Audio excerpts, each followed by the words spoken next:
Hello दोस्तों, welcome back on impulse union education. मैं हूं मोनिका और आज हम डिस्कस करने वाले हैं recently declare world heritage site के बारे में। इंडिया में दो साइट को वर्ल्ड हेरिटेज लिस्ट में जोड़ा गया है यूनेस्को के द्वारा। तो देखते हैं वो दोनों साइट। तो पहला जो यूनेस्को ने ट्वीट करके बताया वो था शांति निकेतन, इसे यूनेस्को की वर्ल्ड हेरिटेज लिस्ट में जोड़ दिया गया है।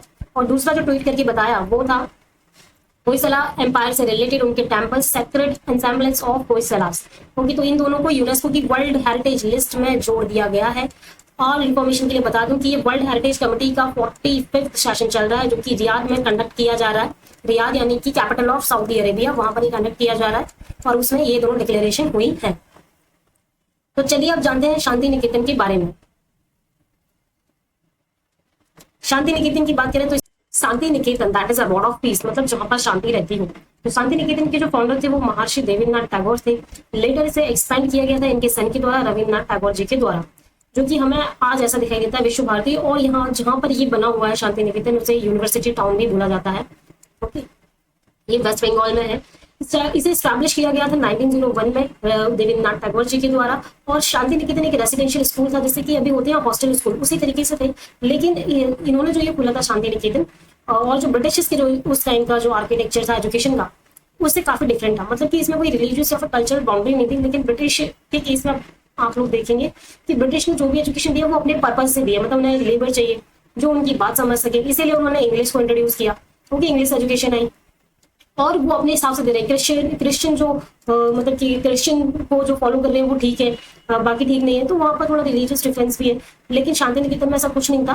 बेसिकली ये रिवाइवल था गुरुकुल सिस्टम का, जो गुरुकुल सिस्टम इंडिया में पहले चला करते थे, जहां पर बच्चे पढ़ने के लिए जाया करते थे विदाउट एनी बाउंड्रीज, मतलब एजुकेशन है सबके लिए है ऐसा। फिर इसे क्या होता है, इतनी सारी इसमें खूबी है। इसे 1921 में एक उपाधि दी जाती है जिसे हम विश्व भारती कहते हैं। बेसिकली ये वर्ल्ड यूनिवर्सिटी होती है जिसे 1921 में शांति निकेतन में ही क्रिएट किया जाता है। विश्व भारती यानी कि यूनिटी ऑफ ह्यूमैनिटी, यही उपाधि से दी जाती है इसकी वर्ड, जहां पर जो वर्ल्ड यूनिवर्सिटी क्रिएट की जाती है। तो अब जानते हैं कि शांति निकेतन है कहाँ पर। तो शांति निकेतन वेस्ट बंगाल में है। और जैसा कि मैंने बताया, ये होम था of Nobel laureate Rabindranath Tagore का, उनका होम था। नोबेल लॉरेट बोला जा रहा है, ये बहुत ही इंपॉर्टेंट इंफॉर्मेशन है, बिकॉज रविन्द्रनाथ टैगोर जो है इंडिया के पहले ऐसे मैन है जिसे नोबेल प्राइज मिला है। मतलब कि इंडिया में जो नोबेल प्राइज लेके आया सबसे पहले वो रविन्द्रनाथ टैगोर जी ही लेके आए थे अपनी बुक गीतांजलि के लिए, और ये 1913 में लेके आए थे। तो ये इंफॉर्मेशन भी बहुत इंपॉर्टेंट है। ओके, अब बात करें कि कौन से नंबर की साइट है जो यूनेस्को लिस्ट में जोड़ी गई है। तो ये 41st साइट है इंडिया की जिसे यूनेस्को की हेरिटेज लिस्ट में जोड़ा गया है। और बंगाल में ये 3rd साइट है, यानी कि बंगाल में दो और साइट है जो यूनेस्को की वर्ल्ड हेरिटेज लिस्ट में है। उनका नेम है Darjeeling Himalayas railway and the Sundarbans national park. Actually में 5 टोटल साइट्स है बंगाल में, जिसमें 3 जो है वर्ल्ड हेरिटेज लिस्ट में है और 2 जो है टेंटेटिव लिस्ट में। तो 3 के नेम तो मैंने आपको बता दिए। अब जो 2 है तो ये दोनों है जो टेंटेटिव लिस्ट में है, विष्णुपुर टेम्पल्स और न्योरा वैली नेशनल पार्क, ये दोनों भी टेंटेटिव लिस्ट में। तो मैंने आपको बताया कि ये 41st साइट है जो इंडिया की तरफ से 41st साइट है। ओके, तो इसका पीछे का भी जान लेते हैं कि लास्ट ईयर कब डिक्लेयर की गई थी 40th साइट और कौन सी साइट थी। तो 27 जुलाई 2021 में धोलावीरा हरप्पन सिटी की जो साइट है रन ऑफ कच्छ में पड़ती है, यानी कि गुजरात में, वहां इसे डिक्लेयर किया गया था 40th UNESCO world heritage site from India. Okay, तो ये इन्फॉर्मेशन भी अपने लिए इंपॉर्टेंट हो जाती है कि प्रीवियस साइट क्या थी और आने वाली साइट क्या है। तो चलिए, विश्व भारती यूनिवर्सिटी जो कि शांति निकेतन में बंगाल की ओनली सेंट्रल यूनिवर्सिटी है, जिसके की चांसलर है PM, that is the PM is the chancellor of the university. अब देखते हैं होयसला एम्पायर के बारे में, जो कि इंडिया की 42nd वर्ल्ड हेरिटेज साइट है। Hoysala empire that is 42nd world heritage site from India. तो होयसला एम्पायर अगर मैं फाउंडर की बात करूं तो जो इनके फाउंडर थे वो वेस्टर्न चालुक्यास के सबऑर्डिनेट थे। तो इनके प्रेसिडेंट हो जाते हैं वेस्टर्न चालुक्यास। और आगे हम देखेंगे कि जो इनके सक्सेसर है वो है विजयनगरा। जो विजयनगरा के जो फाउंडर है हरियाणा, वो होयसला एम्पायर को मर्ज कर लेंगे विजयनगरा एम्पायर के अंदर ही। बेसिकली इनका इमरजेंस कब शुरू होता है, जब डाउनफॉल शुरू होता है चोला एंड पांड्या पावर का। इन लोगों का जैसे ही डाउनफॉल शुरू होता है इनका इमरजेंस शुरू होता है। और इनका जो मेजर रूलिंग पोर्शन है वो है कर्नाटका। ठीक है, तो ये अपन को मैप में दिखाई दे रहा है कि ये जो कर्नाटका है, फिर यहाँ तमिलनाडु तक ये जा रहे हैं और नीचे ये वाली टेरिटरी में भी ये आ रहे हैं। कर्नाटका मेजर पोर्शन इनका रूलिंग का रहता है, centre at Mysore. Ruling most what is known in Karnataka between 10th and 14th century में। तो जो होयसला एम्पायर की ड्यूरेशन है वो 10 to 14 सेंचुरी की है। ओके, और इनकी कैपिटल इनिशियली रहती है वो होती है Belur, but later move to the Hollywood. तो हेलीवुड की तरफ ये मूव कर जाते हैं। इसमें इंपॉर्टेंट ये है, फर्स्ट तो इनका जो प्रोसीडर है और सब्सिडर है ये इंपॉर्टेंट हो जाते हैं। सेकंड इन्फॉर्मेशन ये इंपॉर्टेंट हो जाती है कि इनकी कैपिटल कौन कौन सी रही है।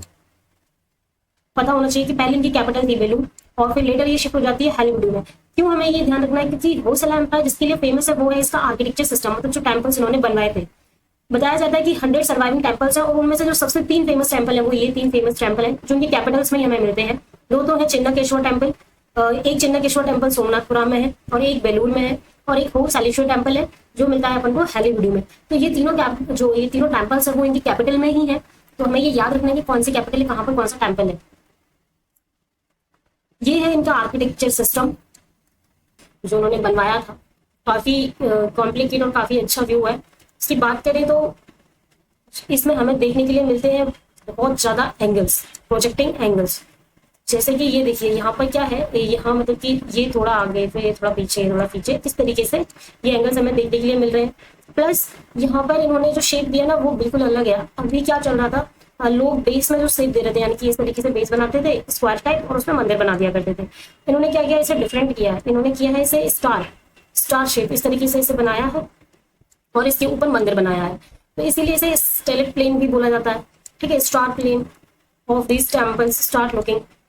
फिर दूसरी बात, इतने ज्यादा प्रोजेक्टिंग एंगल्स है इनकी, जो इनकी गेटवेज है उन पे जो इनकी गॉड है गॉडेस है, उन्होंने उनकी ज्वेलरी में इतने ज्यादा एंगल्स हमें देखने के लिए मिलते हैं, इतने ज्यादा कॉम्प्लेक्स डिजाइन हमें देखने के लिए मिलते हैं।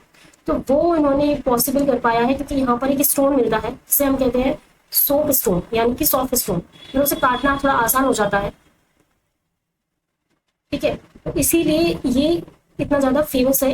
इसकी मदद से इतने अच्छे अच्छे डिजाइन, इतने कॉम्प्लेक्स डिजाइन, इतने इंट्रिकेटली डिजाइन निकाले गए हैं स्ट्रक्चर्स में। इसीलिए यूनेस्को ने इसे अपनी वर्ल्ड हेरिटेज साइट में इंक्लूड किया है। अब बात करें होयसला टेम्पल की, उसको स्टाइल कौन सी बोली जाती है जो उनके टेम्पल्स उन्होंने बनवाए।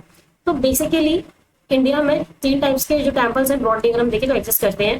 पहले तो है नागरा जो नॉर्दर्न इंडिया में है, ओके, और सदर्न में है द्रविड़ा जो सदर्न इंडिया में है। ओके, अब ये है वेसारा स्टाइल। वेसारा यानी कि हाइब्रिड स्टाइल इन्हें बोल सकते हैं, जो ना तो कम्प्लीटली नागरा है और ना कम्प्लीटली द्रविड़ा है। तो इसीलिए हम इसे वेसारा स्टाइल या हाइब्रिड स्टाइल टेम्पल भी बोलते हैं। तो जो होयसलेश्वर टेम्पल जो है वो क्या है, हाइब्रिड और वेसारा स्टाइल में आते हैं, हाइब्रिड और वेसारा स्टाइल से। तो ये तो बहुत ज्यादा इंपॉर्टेंट है। मतलब कि 1 वर्ड समथिंग इस तरीके से पूछे जाते हैं क्वेश्चन कि कौन सा टेम्पल किस स्टाइल से बिलोंग करता है। होयसला के पतन की, तो होयसला जो एम्पायर था उसकी जो हेजेमनी है वो इंक्रीज होती है 1220 to 1245। फिर इसके बाद क्या हुआ, मतलब ये इसकी जेनिथ है, जितना ये एक्सपैंड कर सकता है उतना ही एक्सपैंड करेगा। अब यहाँ से इसका डाउनफॉल शुरू होगा। तो इसे इन्वेट करते हैं वीर बल्लाल थर्ड, रिकैप्चर करते हैं अपनी टेरिटरी को, तमिलनाडु वाली टेरिटरी को। फिर 14th सेंचुरी में क्या होता है, बहुत ज्यादा पॉलिटिकल चेंजेस आते हैं। जो दक्षिण जो पार्ट है इंडिया का, पेनिनसुला जो पार्ट है, अब वहां पर मुस्लिम रूल चालू हो जाता है। और क्योंकि ये 14th सेंचुरी है तो नॉर्दर्न इंडिया जो है वहां पर कौन रूल कर रहा होगा, अलाउद्दीन खिलजी। अब ये आपको पता होगा कि इसने सबसे पहले साउथ की तरफ एक्सपीडिशन किया था। ओके, इसने सोचा था कि मैं पूरा ये इंडिया कवर करूंगा इस तरीके से। तो इसने साउथ की तरफ एक्सपीडिशन किया। इसका जो फेवरेट जो इसका जो भी चलो आप मंत्री मलिक कपूर इसने भेजा और प्लंजरिंग की देवगिरी की, और साथ में इसे भी डिस्ट्रॉय किया। ये जो एम्पायर है होयसलेश्वर जो होयसला एम्पायर है इसे भी डिस्ट्रॉय किया। फिर एट द एंड हो क्या रहे, जो हरिहरा फर्स्ट है जिन्हें विजयनगर जो एम्पायर है उसका फाउंडर माना जाता है, उन्होंने फाइनली इस एम्पायर को अपने अंदर मर्ज कर लिया, मतलब कि विजयनगर एम्पायर में मर्ज कर लिया।